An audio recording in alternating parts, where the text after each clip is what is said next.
Quarta-feira é o culto fé. Por que culto fé? Para gerar fé. A palavra do Senhor fala em Romanos que a fé vem pelo ouvir e ouvir a palavra de Deus.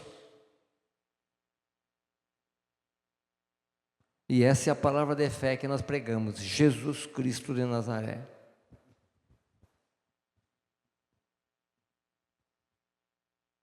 Nós vamos meditar numa palavra que se encontra, você pode abrir a sua palavra, abrir no aplicativo do seu celular, lá no Evangelho de Mateus, um texto muito conhecido e temido. O pessoal lê e fica...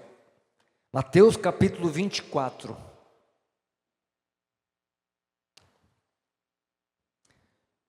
Evangelho de Mateus capítulo 24. Evangelho de Mateus capítulo 24. Também conhecido como sermão profético.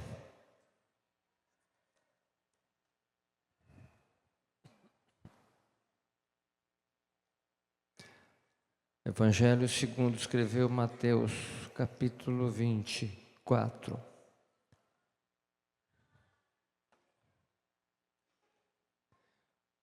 Amém? Todos acharam?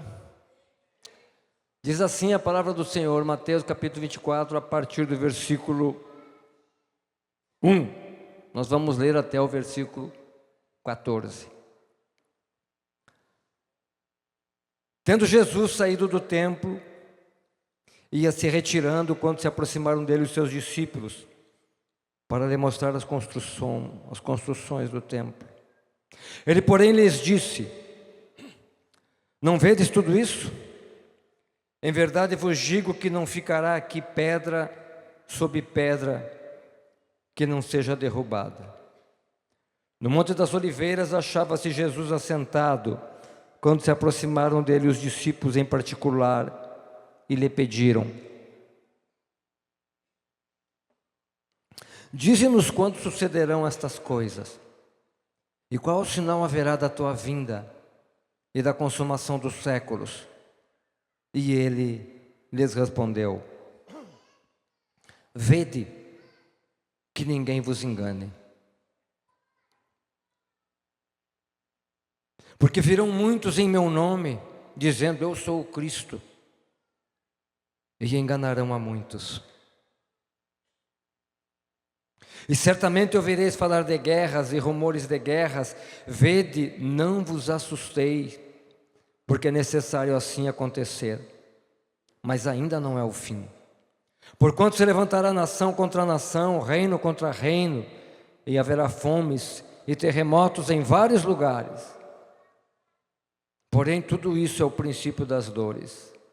Então sereis atribulados e vos matarão, sereis odiados de todas as nações por causa do meu nome. Neste tempo, muitos hão de se escandalizar, trair e odiar uns aos outros. Levantar-se-ão muitos falsos profetas e enganarão a muitos.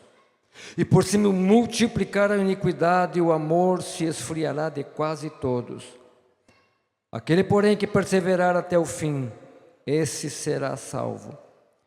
E será pregado este evangelho do reino por todo o mundo, para testemunho de todas as nações. Então virá o fim.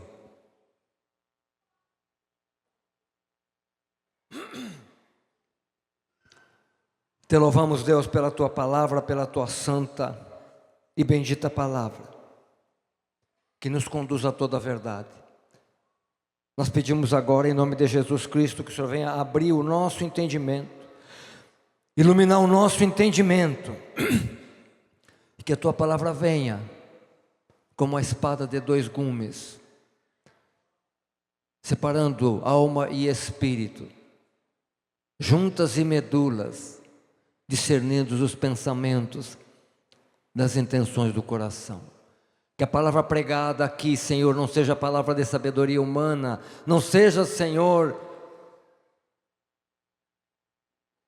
argumentos humanos, mas o teu Espírito Santo falando ao coração da igreja. Em nome de Jesus Cristo, que essa palavra venha gerar fé em Jesus Cristo, o nosso Salvador. Nós repreendemos todo o espírito contrário à sã doutrina, nós repreendemos o espírito do erro, em nome de Jesus Cristo, espírito de engano, em nome de Jesus Cristo. Estabelecemos aqui o domínio do reino dos céus, em nome de Jesus. Amém.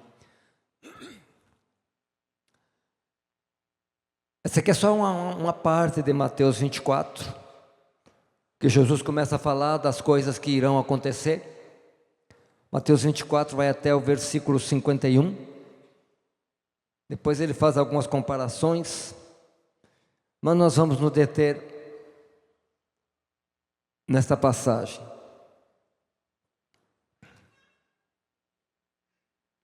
O título da nossa mensagem é Deus não mudou. O versículo que eu peguei como tema é versículo 4. E ele lhes respondeu: vede que ninguém vos engane. Versículo 5. Porque virão muitos em meu nome, dizendo: eu sou o Cristo, e enganarão a muitos. Os discípulos chegam para Jesus e ficam admirados com o esplendor do templo. Olha que coisa linda, olha essas construções, olha essas torres, olha essa fachada, olha só esse telão, olha só o telão lá fora, olha que som, olha que tecnologia.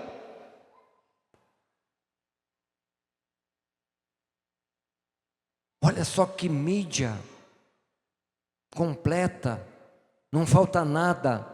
Olha as caixas de som, olha a potência do som. Igreja Batista Lagoinha de Canoas. Olha que igreja. Olha quantos membros, 1.600 membros. Na frente da estação, olha que esplendor. É para chamar a atenção mesmo. Realmente é para chamar a atenção. Não é... Não está errado, é para chamar a atenção mesmo. Só que essas coisas passarão. Eu não estou denegrindo, eu não estou dizendo que é demérito ter todas estas coisas. Glória a Deus, aleluia, pela mídia, pela tecnologia.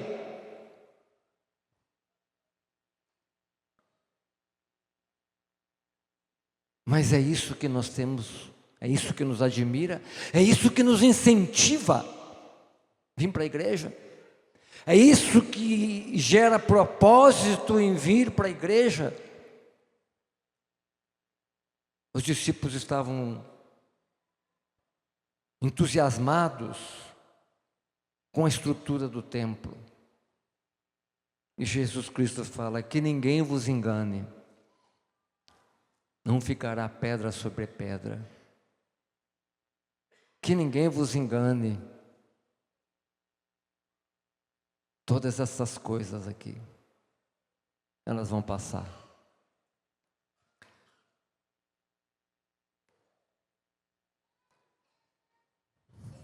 Então Jesus Cristo fala que muitos virão em meu nome. Jesus Cristo nos dá a entender aqui, ele fala duas vezes: muitos virão em meu nome e enganarão a muitos. Depois ele fala lá no versículo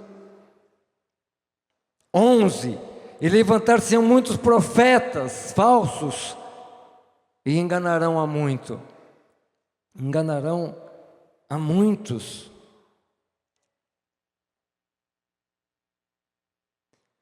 O Senhor Jesus Cristo não fala que são poucos que serão enganados. O Senhor fala que muitos serão enganados. E Ele nos deixa entender que nos últimos tempos nos últimos dias, o maior engano será de ordem religiosa. O maior engano nos últimos tempos, ou o principal engano no último tempo, será de ordem religiosa. Por que será, hein? Por que será? Há cerca de uns 7 anos atrás eu li um livro, eu não me lembro o nome do livro. Era um livro grosso, tinha quase 400 folhas. E o cidadão que escreveu tinha a ver com geopolítica, esses negócios aí. Ele falava de um conflito mundial, uma possível terceira guerra mundial. E nesse livro ele apresenta a gênese de cada uma das nações, de cada um dos continentes, de cada uma das nações mais proeminentes hoje. E ele coloca ali que se houver uma terceira guerra mundial, o alinhamento entre as nações não será de ordem econômica. As nações que se aliarão umas com outras, elas não se aliarão por interesses econômicos. Mas esse escritor, ele fala que o alinhamento das nações para uma terceira guerra será um alinhamento nem ideológico, mas um alinhamento religioso. É interessante que ele começa a falar umas coisas ali nesse livro. Ele fala na Rússia se aliando com a China. E aí ele fala, numa união dessas, quem se aliaria com esses países? Provavelmente os muçulmanos. Quem se aliaria com os países cristãos? E aí a gente vê que o cristianismo,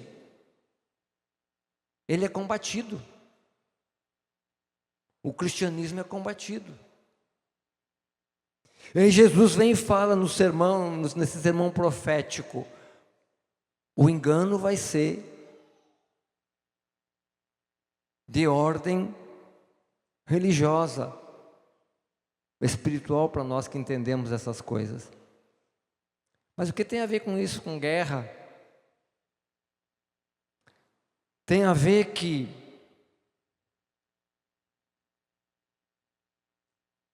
antes de nós defender o país A ou o país B, alinhar com A ou alinhar com B, nós estamos alinhados com o céu. E o reino dos céus, esse ninguém pode vencer. Jesus Cristo, quando estava diante de Pilatos, de Pôncio Pilatos, Pilatos chega para Jesus, tu não sabe que tu está nas minhas mãos, que eu tenho o poder para te mandar matar ou para te deixar viver? E Jesus Cristo fala para ele, nenhum poder teria, se do alto não te fosse dado. Então, independente das nações se alinharem ideologicamente, religiosamente, existe um alinhamento espiritual verdadeiro do crente.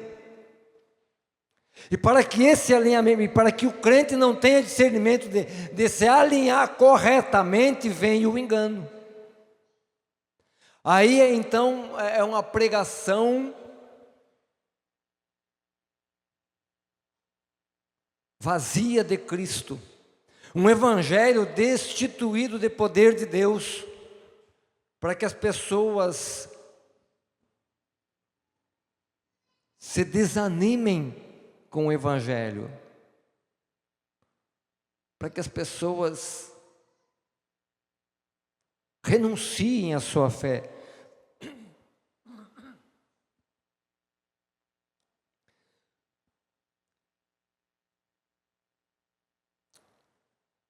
Para que as pessoas venham a entender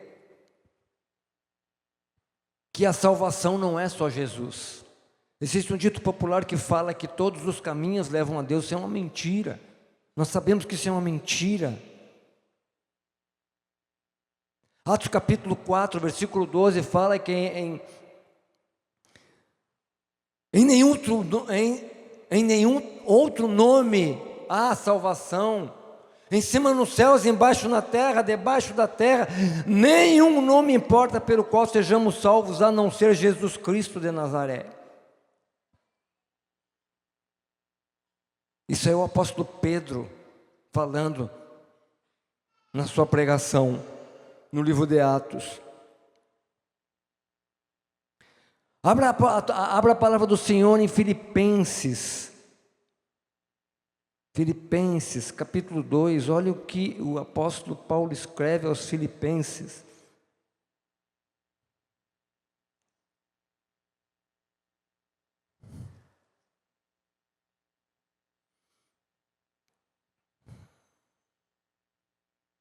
O apóstolo Paulo falando aos Filipenses que é para nós termos em nós o mesmo sentimento que teve em Jesus Cristo, que sendo como Deus não teve por usurpação ser igual a Deus, antes ele se esvaziou de si, se despojou de toda a sua glória, de toda a sua majestade, tomou forma de servo, forma de homem, e se humilhou, sendo obediente até a morte.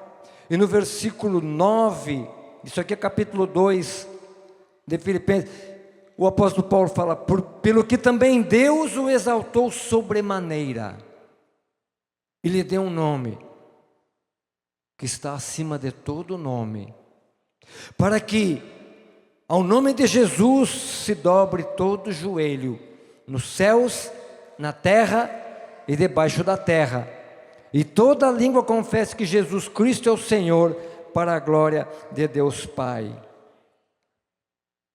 O inferno não pode anular a obra de Cristo na cruz. Mas Satanás faz de tudo para impedir que as pessoas se decidam por Cristo, porque há salvação no Senhor.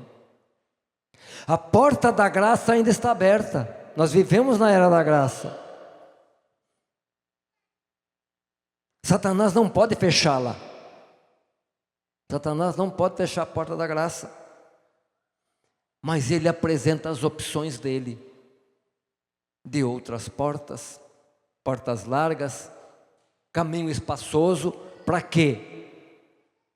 Para que as pessoas não venham a conhecer a Jesus Cristo, e para que as pessoas tenham noção de um Jesus Cristo fraco, um Jesus Cristo que é somente um homem, um grande sábio, um filósofo, mas que ele não tem poder, que Jesus Cristo é um mito. Essas são as opções que Satanás apresenta.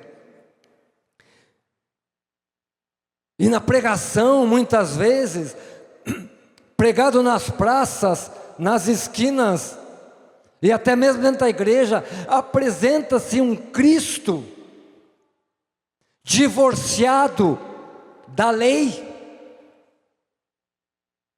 Um Cristo divorciado da lei. Alguns pregadores supervalorizam a graça, dizendo que a lei não precisa, a lei morreu, Jesus Cristo veio para anular a lei, e o próprio Cristo fala lá no Sermão do Monte. Depois das bem-aventuranças, ele fala: não penseis que vim revogar a lei ou os profetas, mas eu vim cumprir a lei e os profetas. Passará os céus e a terra, mas não vai passar um tio, um ponto da lei, até que tudo se cumpra. E aí o Senhor fala: por isso eu vos digo, se a vossa justiça não exceder em muito a dos fariseus, de maneira nenhuma entrareis no reino dos céus. E esse tipo de pregação, a pregação que confronta o ser humano com a natureza dele, que é pecador e que necessita de um Salvador, aquela pregação que coloca o homem no seu devido lugar, dependente de Deus, essa pregação ela é rechaçada. Essa pregação, ela não aparece na boca dos falsos profetas, daqueles que dizem que estão anunciando o Evangelho. De quem eu estou falando? Eu estou falando da mídia de uma forma geral. nós vamos entender que Cristo veio cumprir a vontade do Deus Pai. A pregação pós-moderna de alguns lugares e até algumas igrejas pregam Cristo independente do Pai. Pregam um Cristo bastardo, um Cristo que se rebelou contra o Pai, um Cristo que se emancipou do Pai, um Cristo que perdoa sem a necessidade de arrependimento. Esses são os que Jesus Cristo fala: muitos virão em meu nome, dizendo eu sou o Cristo. Eu não vi ainda a pessoa desse Cristo, que diz que é o Cristo, mas nega o Evangelho. Mas nós já estamos ouvindo nas praças, nas ruas, nas mídias e inclusive dentro das igrejas, o seu Evangelho ser pregado. Um falso Evangelho e um falso Cristo. E muitos estão sendo enganados por esse discurso de que o Antigo Testamento não tem aplicação no Novo Testamento, de que o Antigo Testamento não tem aplicação na vida do crente em Cristo Jesus. Na verdade, não existe Antigo Testamento nem Novo Testamento. A Bíblia é uma coisa só. A Bíblia é uma coisa só.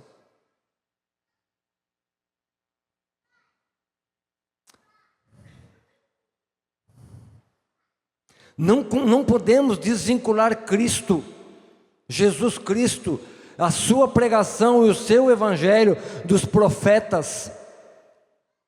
Não podemos desvincular, desligar Cristo do Antigo Testamento.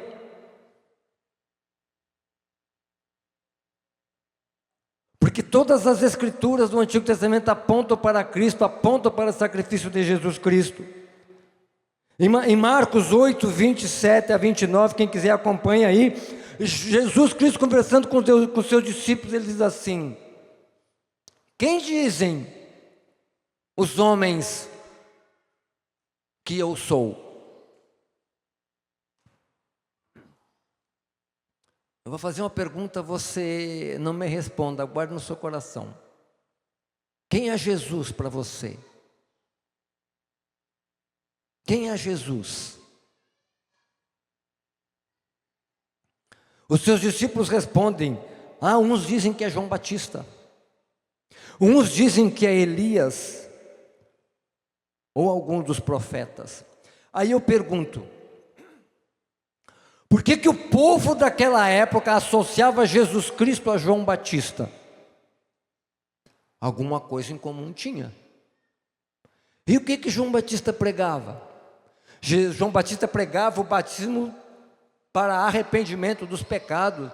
Ele dizia: raça de víboras, quem ensinou vocês o caminho da salvação? João Batista teve a cabeça decapitada porque ele denunciou o pecado do rei Herodes.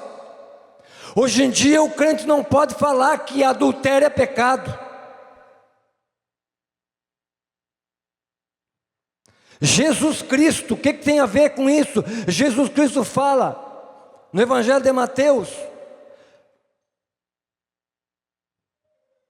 está escrito na lei: não adulterarás. Eu porém vos digo, aquele que olhar para uma mulher com intenção no seu coração já adulterou. É diferente do discurso de João Batista, muito diferente, porque traz mais a responsabilidade. Vigie os seus pensamentos.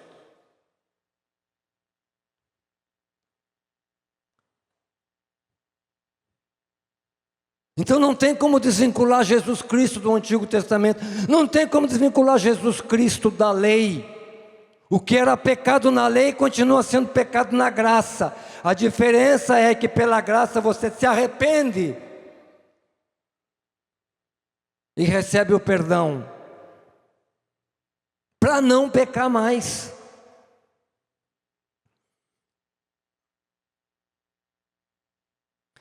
Foi o próprio João Batista que falou quando ele estava pregando lá: está posto o machado à raiz da árvore, aquela que não produz bom fruto será arrancada, será lançada no fogo. Por que eles associaram Jesus Cristo a João Batista?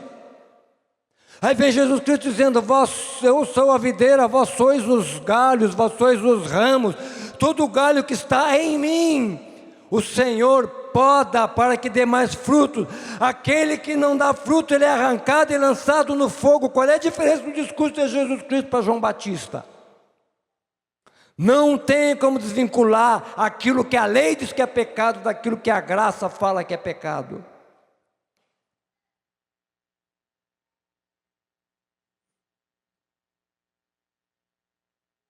João Batista fez algum milagre? João Batista não fez nenhum milagre. Por que o povo associou João Batista a Cristo? Por causa do discurso. O discurso contra o pecado. Tem um outro profeta que é citado, que eles comparam, que o povo comparava a Jesus, que é Elias. Porque verdadeiramente Elias era cheio de poder do Espírito. João Batista também era, mas para cumprir um outro propósito. Mas Elias combateu os profetas de Baal, todo mundo conhece essas histórias. Elias orou, parou de chover. Elias orou novamente, choveu, cheio do poder, cheio de autoridade. Mas era só isso? Não.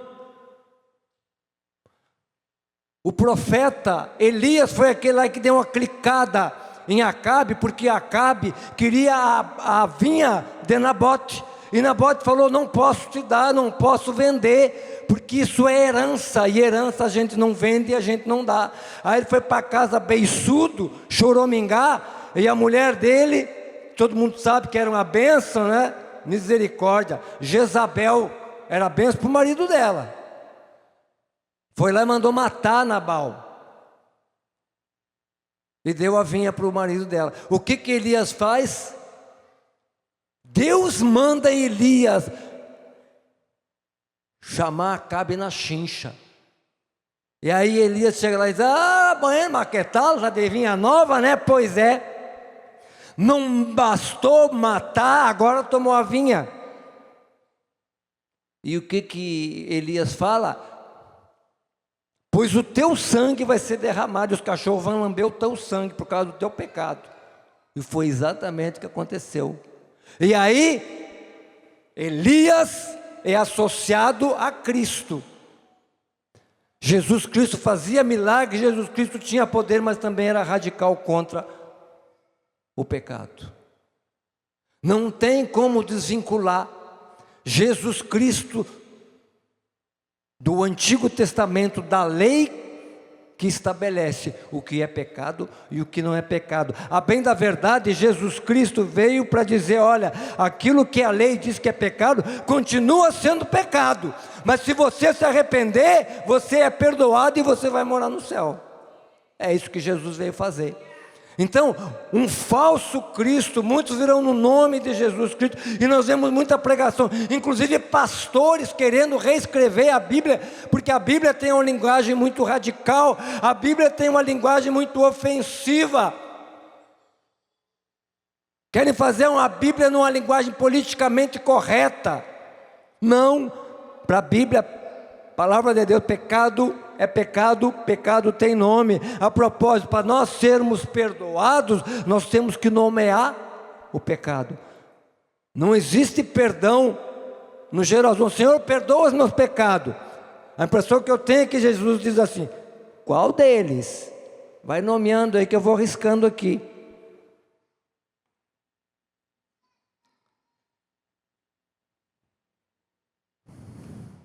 Então tem muitos estão sendo enganados, porque foi apresentado a algumas pessoas um Cristo, como diz o gaúcho, buenachão, que diz assim: venha como está,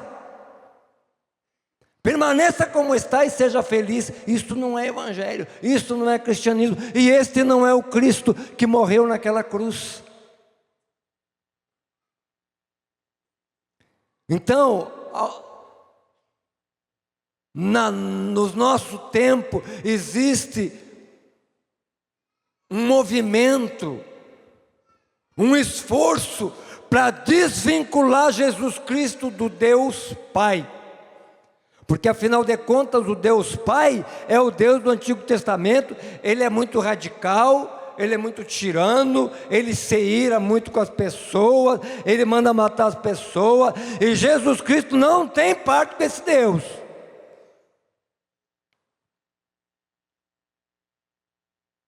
Não é isso que a palavra diz. Se te apresentar um Cristo desta forma, te apresentar o Cristo errado. Se você veio para Cristo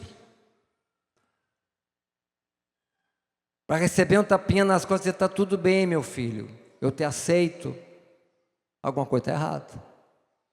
E existe um esforço nos meios de comunicação, na mídia, de forma em geral, para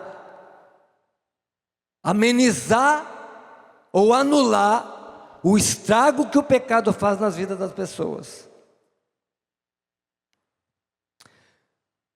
Deus e o Filho são um. Deus Pai não deserdou o seu Filho. Jesus não abandonou o seu Pai. Quem se rebelou contra o Pai, contra Deus, foi o diabo, não foi Jesus. Abra 1 João capítulo 2.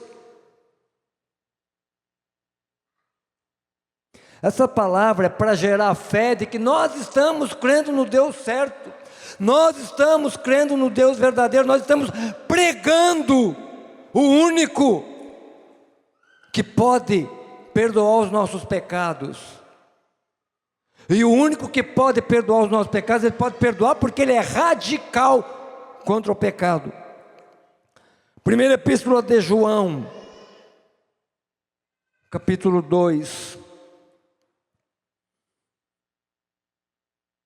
versículos 22 e 23 nos diz assim: quem é o mentiroso senão aquele que nega que Jesus é o Cristo?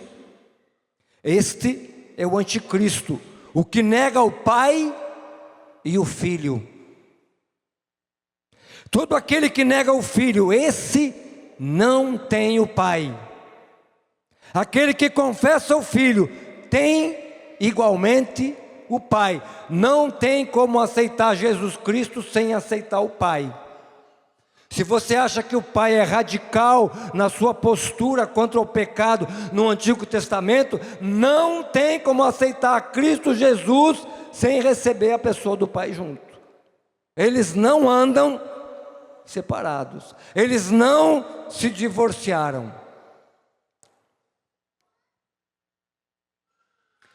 Então eu quero trazer essa análise primeiro desse versículo aí. Muitos virão em meu nome, dizendo eu sou o Cristo, e enganarão a muitos. E o segundo versículo de todo esse texto que nós lemos, para nós meditar,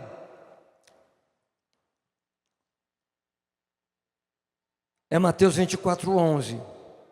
E levantar-se-ão falsos profetas, e enganarão a muitos.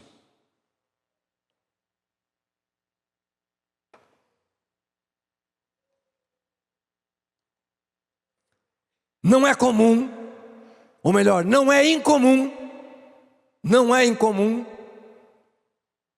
crente, salvo em Cristo Jesus, correr atrás da profecia. A palavra de Deus fala que a profecia vem para edificar, exortar e consolar.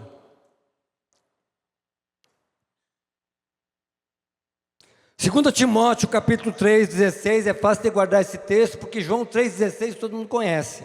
Agora bota 2 Timóteo na frente, 2 Timóteo 3,16, e decore esse texto. Toda a Escritura é inspirada por Deus e útil para o ensino, para a repreensão, para a correção e para a educação na justiça, a fim de que o homem de Deus seja perfeito.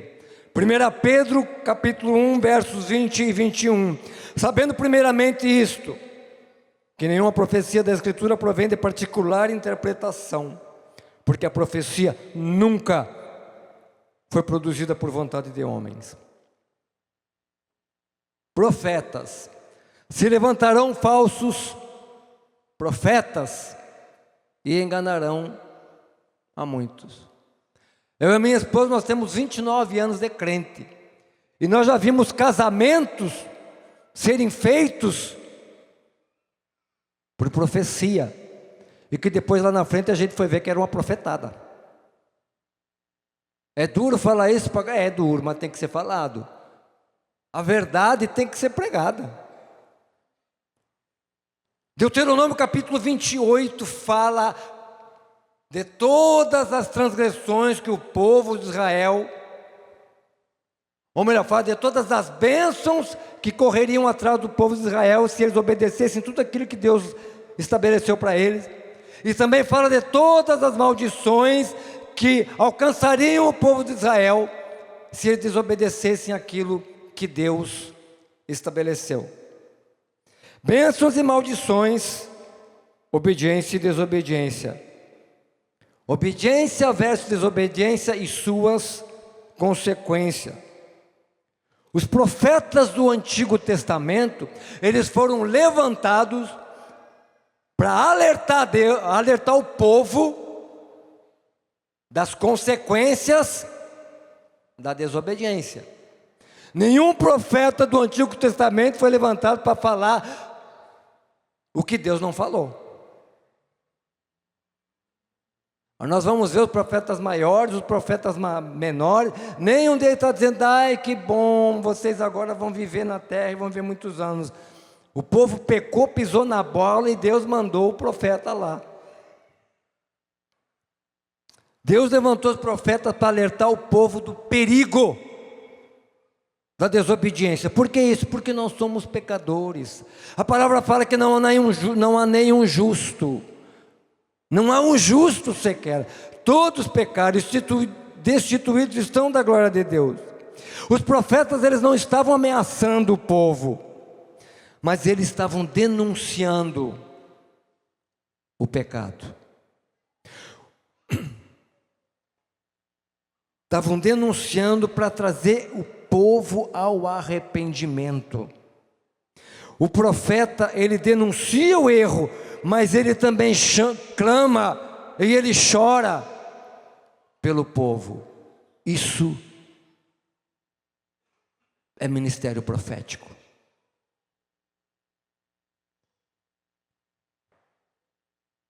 Profeta tem intimidade com Deus. Vou citar 2 pelo menos. Natã. Davi, todo mundo sabe a história dele. Ele foi lá, pecou, dormiu com a mulher do general dele, depois mandou matar o general, como se Deus não soubesse. Deus levanta Natã, profeta, e manda contar uma historinha para ele. Olha, tem um homem aqui no teu reino que tem uma ovelhinha, uma cordeirinha, que ele cuida como é membro da família.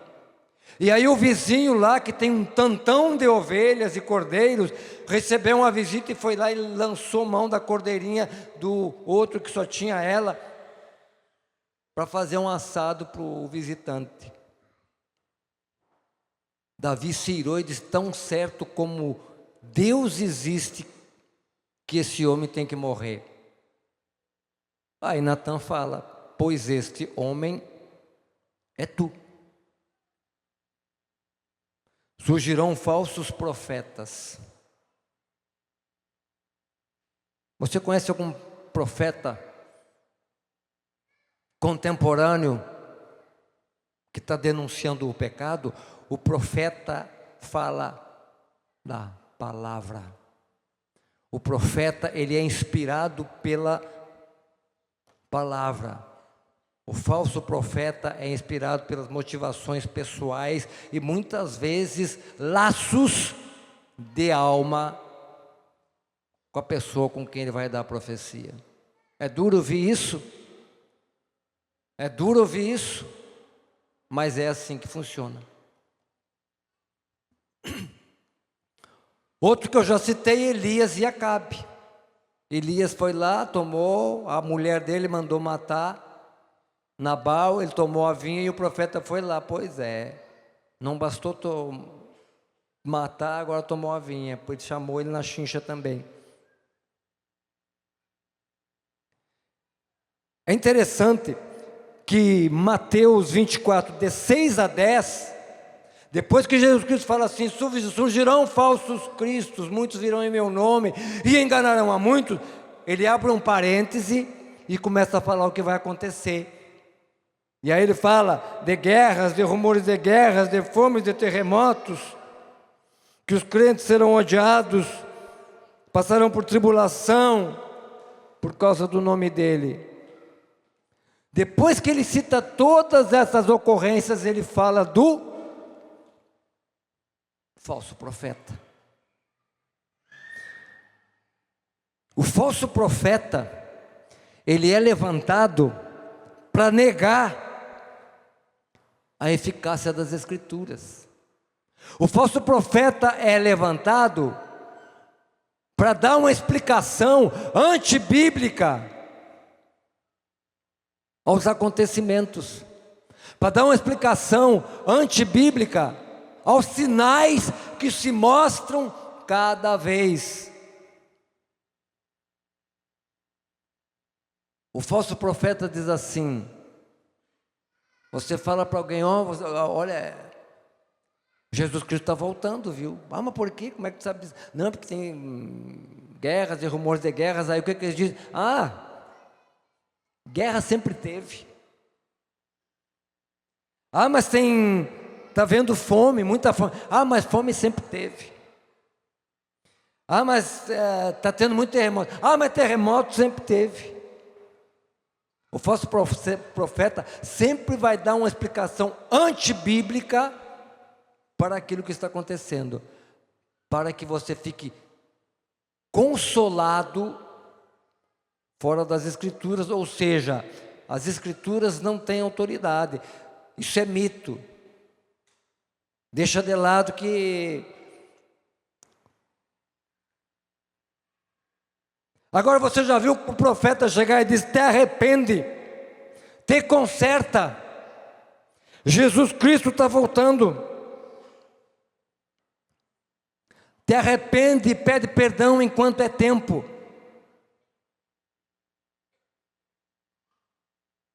Aí vem o profeta e dá uma profecia para um monte de gente. Eu não estou criticando, tem gente que é usada por Deus com revelação, amém. O que eu estou falando é que tem que conhecer a palavra. Tem que conhecer a palavra, ter intimidade com Cristo, para que você seja cheio do Espírito Santo e Deus te dê um dom maravilhoso, que é um dom que não aparece, que é o discernimento do Espírito. Aí quando o cara começa a blá, blá, blá, blá, blá, blá, blá, blá, blá, o Espírito Santo vai testificar no teu coração, se é o Espírito Santo falando ou não. Então, o falso profeta, ele vai massagear o teu ego e dizer que está tudo certo. Pode continuar no adultério, não tem problema, mas Deus vai te levantar como ministro de louvor. Mas o cara é adulto, não é nada pessoal, nem conheço o pessoal aqui. Não tem problema, você vai ser levantado como evangelista, mas ele não vai falar do teu vício na pornografia. Não é profeta de Deus. Se você sabe que você tem uma fragilidade e você não está buscando cura para a tua fragilidade, e o profeta está dizendo que Deus vai te levantar, vai te botar por cabeça por causa de ser um falso profeta. O profeta vai dizer, não, Deus vai te colocar não sei aonde, líder do departamento infantil, mas você é pedófilo. O irmão está rindo, mas é falso profeta, porque quem sabe do teu coração é você. Se Jesus deixar o profeta chamar aqui na frente e começar a falar, e blá blá blá blá blá blá, e eu sei do meu pecado, eu sei da minha fragilidade, o mínimo que eu posso fazer é questionar a profecia. Surgirão falsos profetas e enganarão a muitos. Existe até casos, se você for ler na literatura gospel, de pastores que adulteraram, que dormiram com as maninhas na igreja, porque o Espírito Santo falou que ele era especial, que ele podia fazer isso. Surgirão falsos profetas e enganarão a muitos. Está escandalizado? Os falsos profetas não se escandalizam, eles vieram para escandalizar, para que você seja o escândalo.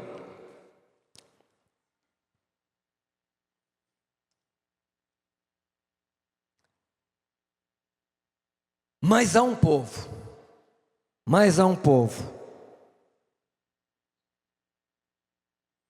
que permanecerá firme na verdade do Evangelho. E este é o último versículo que eu quero falar. Mateus 24:13, nós falamos de 3 versículos. Surgirão falsos cristos, virão em nome do Senhor. Surgirão falsos profetas, eles enganarão a muitos. Mas nós vamos, aquele que perseverar até o fim será salvo. Aqueles que foram lavados e remidos pelo sangue de Jesus e que conhecem as Escrituras, que buscam, que conhecem as suas fragilidades, mas apresentam ela diante de Deus.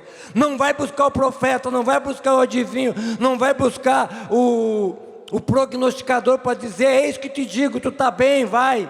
Não, aquele povo que busca o Senhor com choro, com lágrimas, sem dar descanso aos seus olhos, este povo é o que vai perseverar.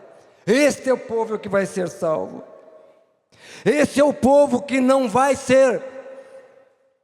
assustar com os rumores de guerra, que não vai se assustar com a fome, nem com os terremotos, nem com as tribulações, mas é o povo que vai permanecer em Cristo, porque conhece o Cristo verdadeiro, conhece o Cristo que morreu naquela cruz, conhece o mesmo Deus e Pai de Jesus Cristo. A primeira carta aos Tessalonicenses, o apóstolo Paulo fala para os Tessalonicenses, elogiando o amor deles, a operosidade deles no Evangelho. E no capítulo,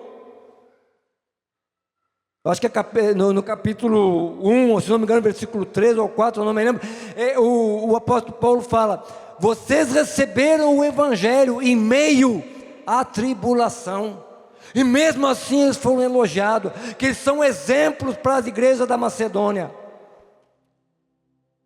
porque mesmo em meio à tribulação eles permaneceram, e é para esses crentes mesmo, e é para a nossa igreja, serve para a igreja da atualidade. O apóstolo Paulo fala, como é que eles conseguiram perseverar? O apóstolo Paulo deu a receita para eles, no capítulo 5, que fala, orai sem cessar, em tudo dai graças, porque essa é a vontade de Deus para as vossas vidas em Cristo Jesus. Não apagueis o Espírito, não desprezeis as profecias. Qual profecia? A profecia que fala que o Senhor voltará, que o Senhor, todas as profecias que se referem a Jesus no Antigo Testamento e que apontam para Cristo, e para as profecias que falam do que está por vir. Para esse mesmo povo, o apóstolo Paulo fala, julgai todas as coisas. Você tem o direito de julgar todas as coisas, mas retende o que é bom. Abstende-se de toda forma do mal, e o mesmo Deus de paz vos santifique em tudo, o vosso espírito, o vosso corpo e a vossa alma. Romanos, capítulo 8, versículos 38 e 39, o apóstolo Paulo fala: porque eu estou bem certo que nem a morte, nem a vida, nem os anjos, nem os principados, nem o presente, nem o porvir, nem a altura, nem a profundidade, nenhuma outra criatura poderá nos separar do amor de Deus em Cristo Jesus. Igreja, coloque-se em pé, vamos orar.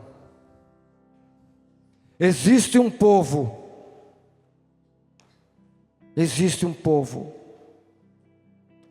que não vai ser enganado pelos falsos ensinos. Existe um povo que não vai ser enganado pelos falsos profetas. E esse povo se chama a igreja do Senhor Jesus Cristo. A igreja que Ele comprou pelo seu sangue. Esse povo é aquele que aceitou a Cristo Jesus como seu Senhor, como seu Salvador, porque reconheceu a sua natureza pecadora, reconheceu que sozinho não consegue. A qual povo você quer fazer parte?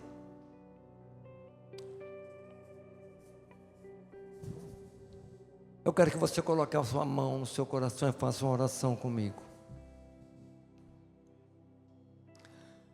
Repita assim: Senhor Jesus, eu reconheço que Tu és o Senhor, e eu Te aceito como meu Senhor, como meu Salvador. Perdoa os meus pecados, escreve o meu nome no livro da vida. A palavra do Senhor fala: se com a tua boca confessares a Cristo o Senhor, e em teu coração creres que Deus o ressuscitou dentre os mortos, serás salvo. Porque com o coração você crê para a justiça, e com a boca você faz confissão para a salvação. O Senhor está aqui. Essa palavra, Mateus capítulo 24, ela fala das últimas coisas, fala que Jesus voltará para buscar a sua igreja, e nos alerta para nós não cair na cilada dos falsos mestres, nos alerta para nós não cair na cilada dos falsos profetas, nos alerta para nós não cair na cilada dos falsos ensinos, porque Jesus morreu pela igreja e Ele veio buscar a igreja. E se você quer fazer parte deste povo, que um dia Deus virá para buscar, você que fez essa oração, eu quero que você levante a sua mão bem alto, porque a palavra lá em Tessalonicenses fala, o apóstolo Paulo fala para aquela igreja que foi gerada em meio à tribulação, ele fala: não quero, irmãos, acerca dos que já dormem, que vocês fiquem preocupados como os que não têm esperança, mas esse mesmo Senhor, Ele virá nos céus resgatar os seus. Os mortos em Cristo ressuscitarão primeiro, depois nós, o que estivermos vivos, seremos arrebatados e estaremos juntos para sempre com o Senhor. Consolem-se uns aos outros com estas palavras. Você que quer fazer parte deste povo que Jesus vem buscar, levanta a sua mão bem alto, que fez essa oração. Eu quero que você venha aqui na frente. Nós queremos orar por você. Não tenha medo, não dê ouvido aos falsos ensinos. Jesus Cristo morreu pelos nossos pecados. O pregador aqui também é pecador, mas um dia reconheceu que Jesus Cristo morreu naquela cruz para que um dia eu possa morar com Ele. Jesus não foi deserdado por Deus. E sabe o que mais? Aqueles que estão em Cristo Jesus são herdeiros e co-herdeiros com Cristo de todas as coisas. Venha.